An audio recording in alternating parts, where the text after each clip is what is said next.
A senior insider leaned over Pakistan's banking ledger, his gut twisting at the figures, and he flinched.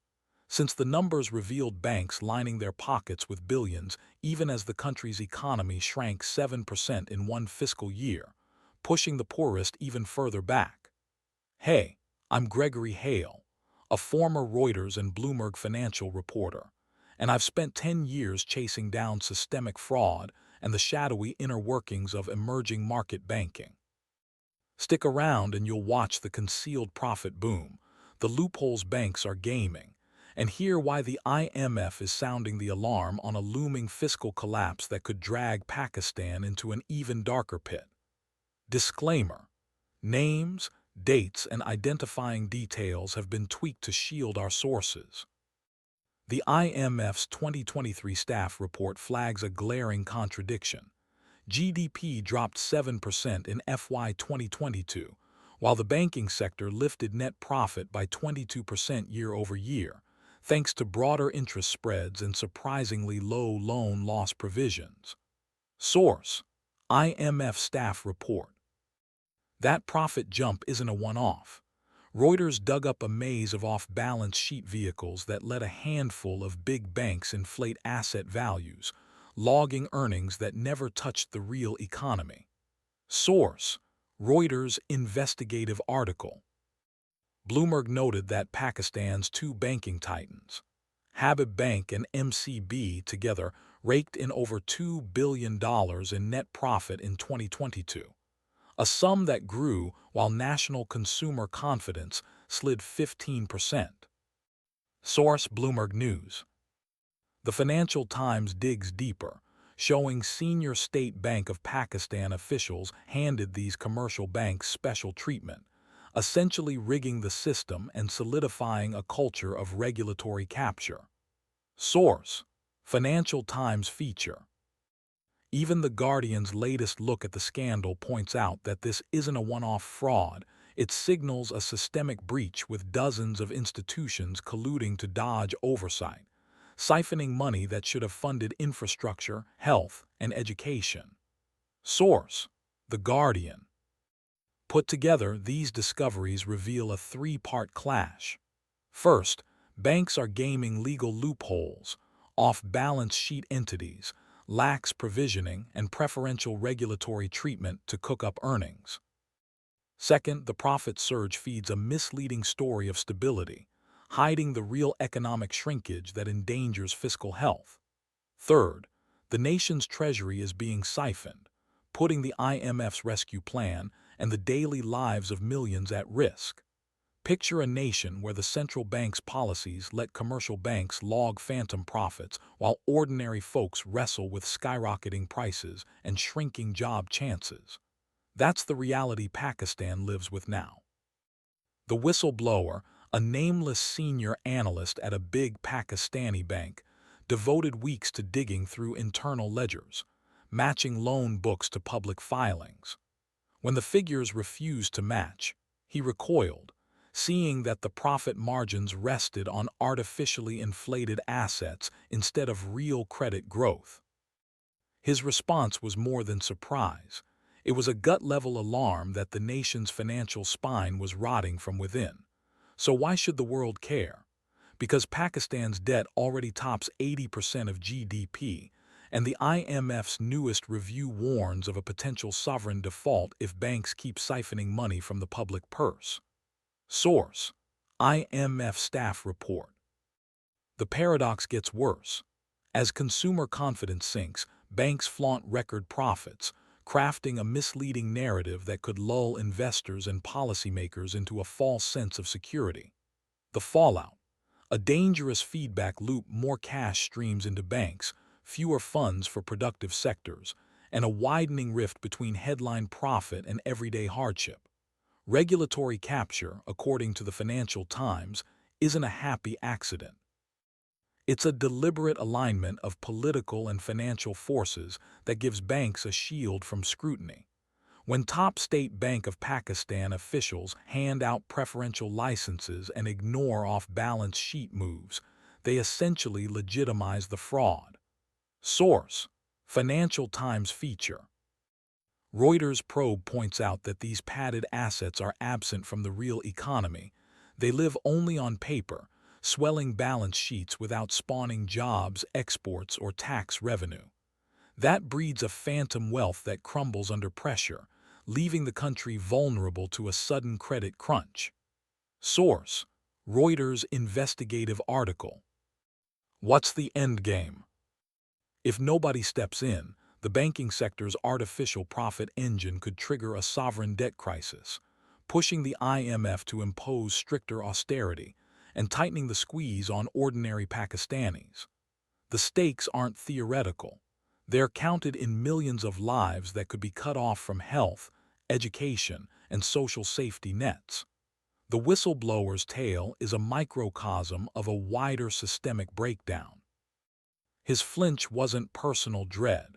It was an instinctive reaction to a structural breach endangering the nation's fiscal health. The data he dug up now forms the backbone of an expanding investigative chorus calling for accountability. As we strip back the layers of this financial maze, we'll follow the trail of illicit earnings from offshore shell companies to domestic investment funds, and ultimately into the pockets of a select few.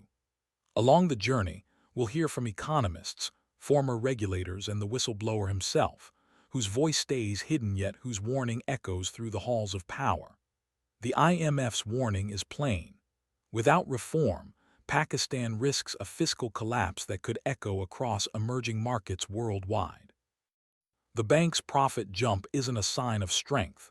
It's a symptom of decay.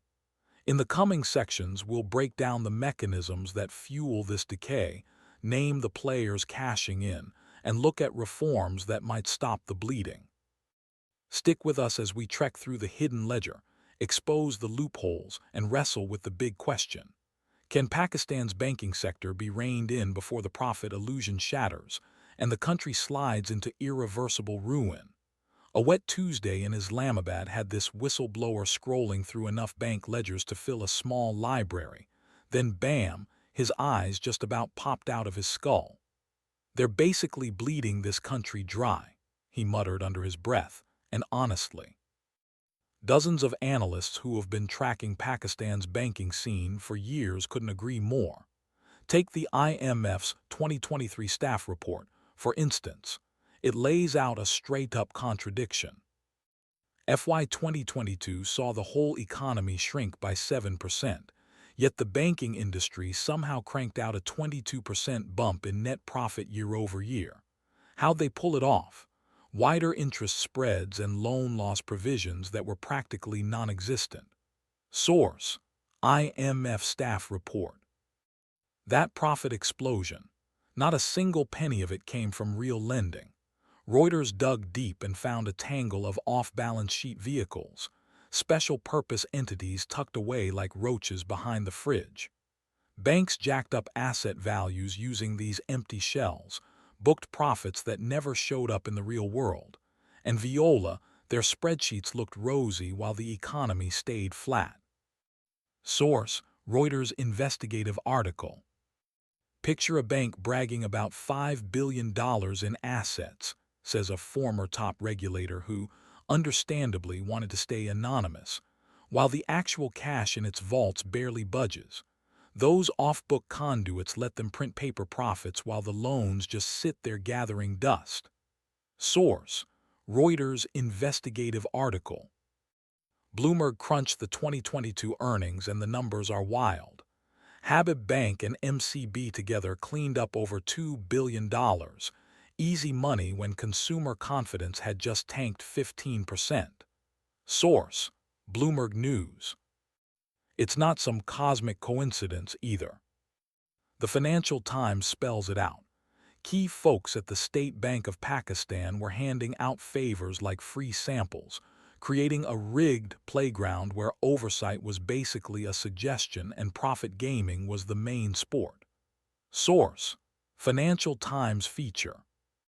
One insider told Reuters straight up, a quiet memo from the central bank basically told auditors, "Hey, just go with these valuation models and don't ask too many questions." Translation: a free pass to slap assets on the books without any receipts. Source: Reuters investigative article. So how exactly do these loopholes work? Three sneaky tricks, really. First, shelf registration lets banks dish out debt instruments like free candy, delaying any transparency until the stuff actually sells. Second, structured credit enhancement contracts let them bundle risky loans into fake safe slices, keeping the stink off their balance sheets.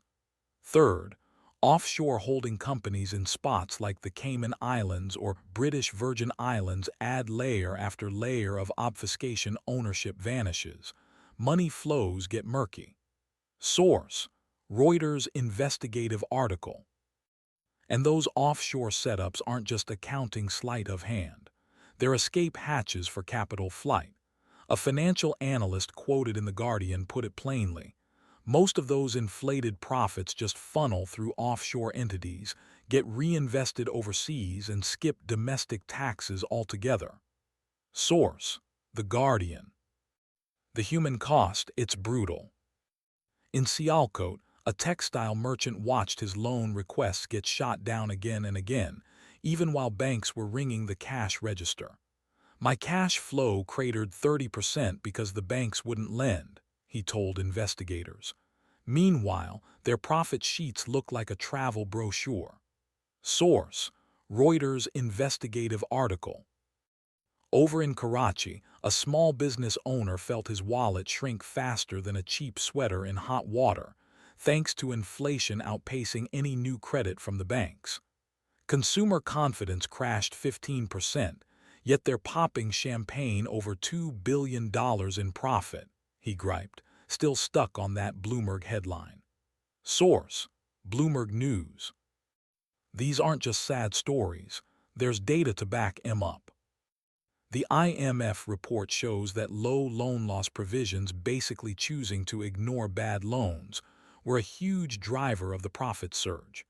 Banks got to look healthier, attract more deposits, and jack up interest rates, all while the economy stayed in the dumps. Source: IMF staff report. But the real picture for everyday Pakistanis: bleak. The state bank's own consumer confidence index fell 15% in 2022, meaning folks don't trust the banks one bit. When banks brag about profits, citizens feel it in higher loan payments, less credit, and a rupee that's worth less every week. Source: Bloomberg News. Financial analysts aren't holding back. This rigged system is a ticking time bomb. Keep leaning on loopholes instead of real lending and the whole sector's gonna faceplant, warns a senior economist at a local think tank. Today's profits, built on a shaky foundation. Source: Financial Times feature. So what the whistleblower uncovered isn't just one guy blowing the whistle. It's the tip of the iceberg in a full-blown tug-of-war between profits and people. By gaming the rules and shuffling money through offshore tricks, banks have turned a struggling economy into their own personal casino, while regular folks foot the bill. Fixing this mess starts with real action: shutting down shelf registration tricks, demanding solid proof for off-balance sheet assets, and forcing banks to fess up about their offshore holdings. Only then will we see the banking sector's true health and stop the illusion.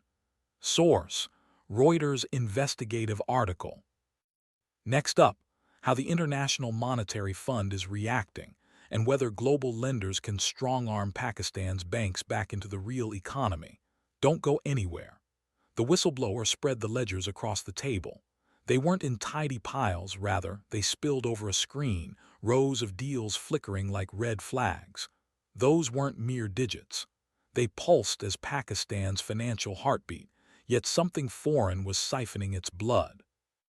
He'd spent months digging through bank logs, cross-checking regulator filings, and what he uncovered went beyond simple slips. It turned out to be a coordinated siphon. The files revealed banks puffing up asset values via off-balance sheet vehicles. Source: Reuters investigative article, 2023. Those weren't just theoretical risks, they were hands-on manipulations. Loans were recorded as revenue. Losses were hidden inside shell corporations. The real economy, it was contracting. GDP shrank 7% in fiscal 2022. Meanwhile, that same period saw the banking sector post a 22% YoY jump in net profit. That isn't a paradox, it's a red flag for fraud. The whistleblower zeroed in on Habib Bank and MCB, two of Pakistan's biggest lenders. Combined, they logged net profits topping $2 billion in 2022. Yet national consumer confidence fell 15%. The arithmetic just didn't compute. When profits soar while public trust sinks, something's off. And when the State Bank of Pakistan, its central bank, turned a blind eye, that wasn't oversight. It was plain complicity. The whistleblower's voice cracked while he pointed out a pattern in the data. Senior officials at the state bank had handed preferential treatment to select commercial banks. Source: Financial Times feature, 2023. Those weren't isolated calls, they were systemic. The result? A rigged banking arena where a handful of firms thrived as the nation's economy bled. The fraud wasn't merely masking losses, it redirected capital, eroded trust, and undercut the very bodies meant to shield the public. He opened a single line item, a transaction, a transfer. Not to a legit borrower, but to a shell entity that does nothing economically. This wasn't a rounding mistake. It was a looting scheme. How much? The exact figure is still under audit, but the scale, it runs into the billions. And the IMF was watching. The IMF's newest Article Roman IV report warned of systemic risks in Pakistan's banking sector. Source: IMF Staff Report, 2023. The report didn't mince words. The sector's earnings were not reflected in the real economy. That's diplomat talk for their cooking the books. And when the IMF says that, it isn't a suggestion, it's a red alert. Pakistan teetered on the edge of a credibility collapse. If the fraud isn't halted, the IMF could freeze funding. Credit ratings would nosedive. Foreign investment would evaporate. The country would be shut out of global markets. The whistleblower leaned back. His hands trembled. He knew what was coming next. Within days, the backlash kicked off. Anonymous calls, threats. His personal data showed up on unsecured forums. Someone wanted this info buried, but the records were already circulating, shared with journalists, regulators, and opposition lawmakers. The cat was out of the bag. Authorities scrambled. The Federal Investigation Agency announced a probe. The state bank issued a statement calling the allegations serious and under review. But the damage was done. The public had seen the ledgers. They knew, and the IMF, they were demanding answers. The whistleblower stared at the screen. The crisis wasn't hypothetical anymore. It was here. And unless something changed fast, the country wouldn't just lose billions. It would lose its future. Look, let's be real, the whistleblower's bombshell just ripped the scab off Pakistan's shaky rebound.